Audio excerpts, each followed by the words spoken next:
წიგნის დღე წიგნის გარეშე დედაქალაქში მიმდინარე საპროტესტო აქციას ბათუმის წიგნის სალონები და მაღაზიები შეუერთდნენ. ბათუმში არსებული სახელმძღვანელოების ადგილობრივი სარეალიზაციო ცენტრების ხელმძღვანელებმა წიგნების ავტორებსა და გამომცემლებს თანადგომა გამოუცხადეს და ობიექტებზე წიგნების გაყიდვა დროებით შეწყვიტეს. რეალიზატორები ჩვენთან საუბრისას ამბობენ, რომ ხელისუფლება არასწორ პოლიტიკას ატარებს და ინიციატივამ შესაძლოა გამომცემლობების გაკოტრება და დახურვა გამოიწვიოს. უფრო ცვლად თემის შესახებ მათ ეს თავარ გამოშვებაში ვისაუბრებთ.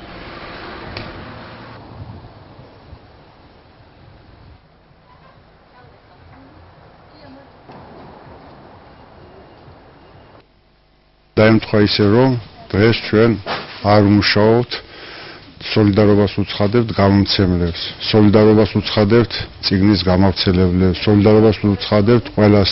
სკოლის სეზონზე ქონდა რაღაც მეტნაკლებად წარმატებული მუშაობა. ეხლა რა არის? უნდა დაიკეტოს ეგ წიგნის მაღაზიას, დაიკეტება ჯავახიშვილზე, დაიკეტება ჭავჭავაძეზე და გაიყიდება წიგნები აფთიაქში, ფოსტაში და არ ვიცი, მისასალმებელია ეგი? ნამდვილად არ. წიგნის უნდა ქონდეს აუცილებლად ფასი და აუცილებლად უნდა იყოს დაბალი ფასი, რომ ყველამ შეძლოს მისი ყიდვა. ჩვენ სოლიდარობას უცხადებთ წიგნის მაღაზიებს და გამომცემლობებს და დღევანდელ დღეს ჩვენი ქსელი დახურულია, არ ვაჭრობს. ძირითადად მაღაზიები, არა მარტო ჩვენი, მუშაობს სასკოლო სახელმძღვანელოებზე და სასკოლო სახელმძღვანელოები იყიდება აფთიაქებში. იყიდებოდა წელს სკოლებში. და სკოლა არ არის სავაჭრო ცენტრი და აფთიაქი არ არის კიდე წიგნების გასაღების ადგილი. წიგნი უნდა გაიყიდოს წიგნის მაღაზიაში.